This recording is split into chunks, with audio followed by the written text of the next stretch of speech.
Hey, what's up, everybody? Welcome to the channel. Today we're going to be doing a brief overview of Planet of the Apes Archives.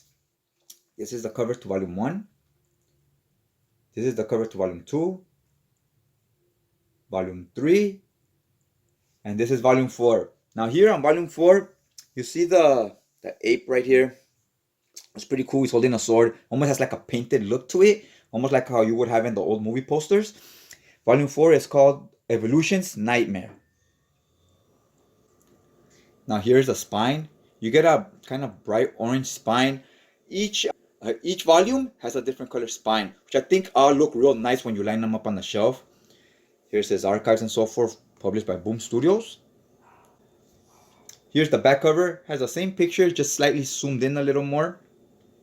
And it says here, featuring and afterward by Bob Larkin and commentary by Rich Handley. It's called The Definitive Apes Archive.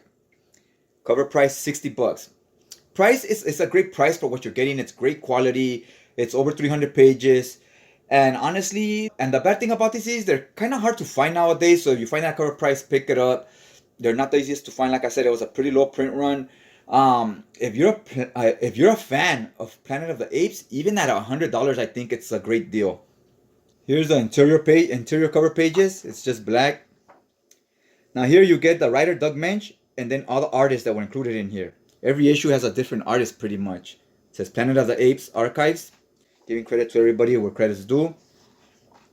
Here, there's the table of contents. I love the way this is. It lays down every issue where the next issue starts and the title of the issues. These were originally in magazine format.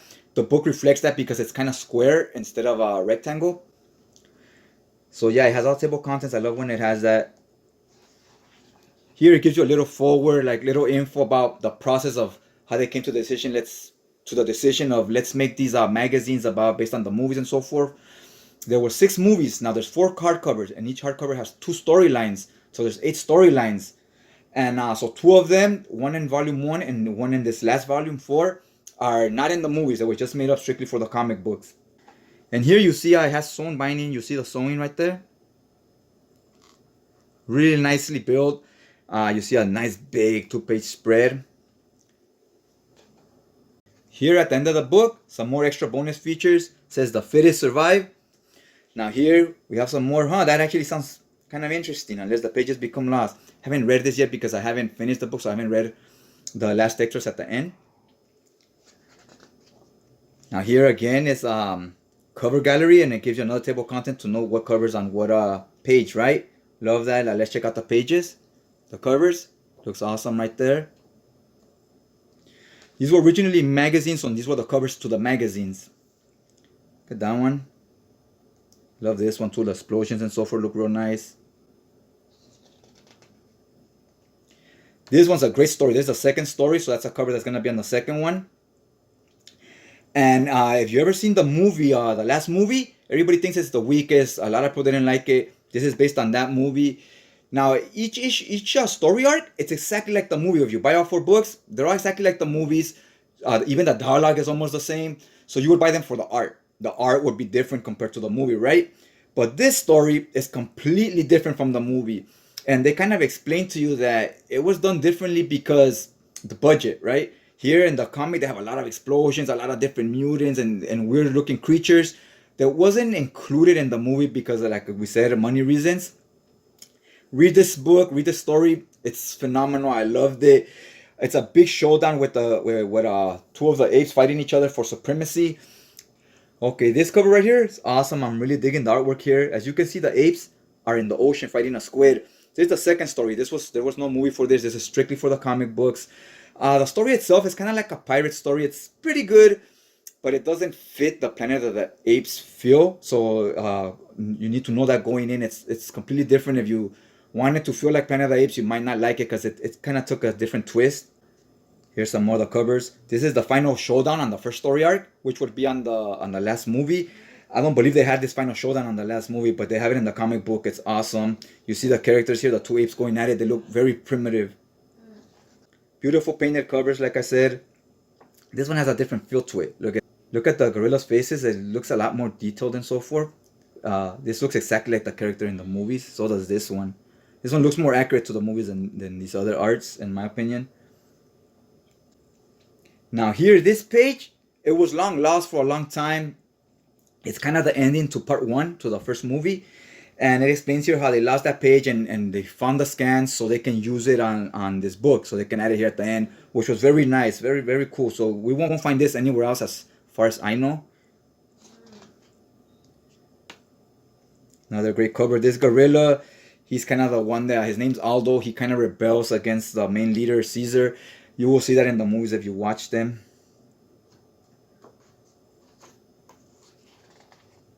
And this is the last page here. It shows you other books that Boom Studios publishes. Here is the binding. You see, you get the eye hole right here. You want that right there. That's a good thing, because the more you get this, the flatter the pages lay. And look how flat they lay. That's what you want. The flatter they lay, don't get gutter loss. You don't got to worry about the book because it's sewn. Alright, I'm going to show off a few of the interior pages just so you can see the different types of art style. Now this first page, this first issue, is artwork is by Vicente Alcazar and Sonny Trinidad. Now here you see the use of shadows. This looks awesome. I like the contrast. You can see, look, even the hair. Look how detailed it is. The different lines in the hair. Looks real good. Here you see again the shadows, and it almost gives off like a horror vibe, like if it was a horror book.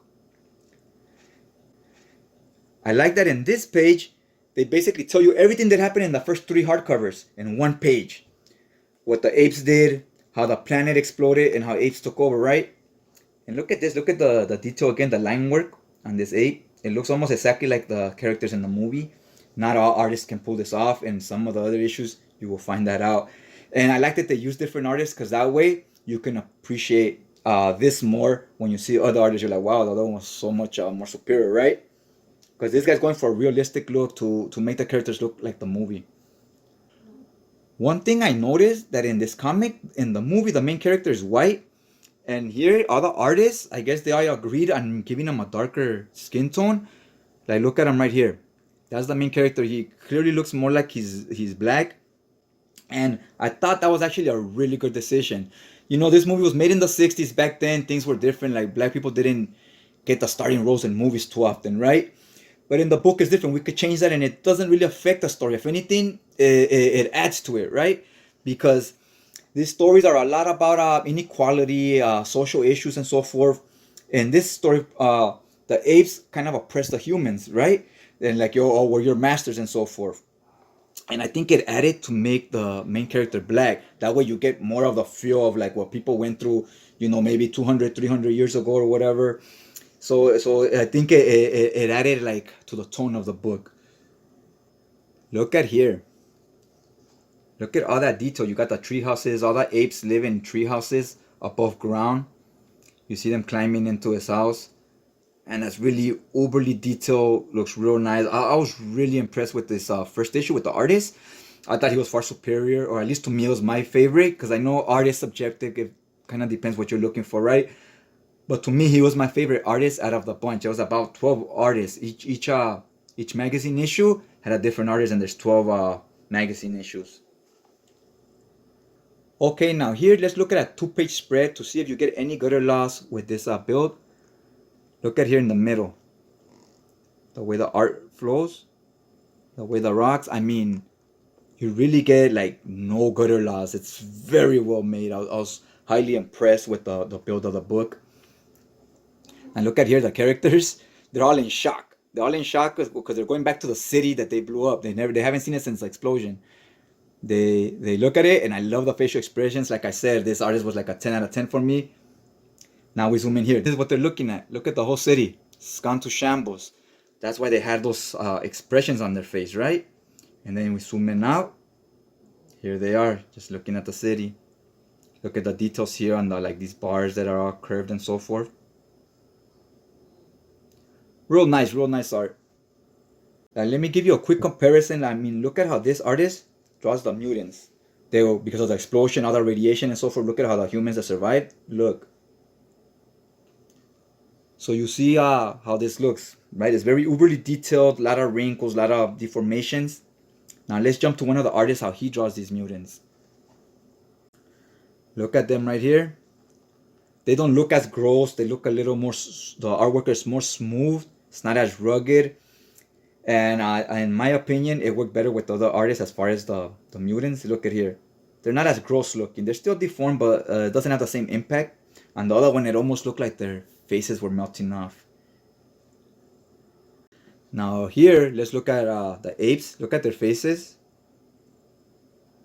See, this art is a little more simplistic. It's still serviceable, gets the job done. Some people might prefer this actually, depending on the person, right? So yeah, it's more simplistic and so forth. Now let's look at one of the other artists.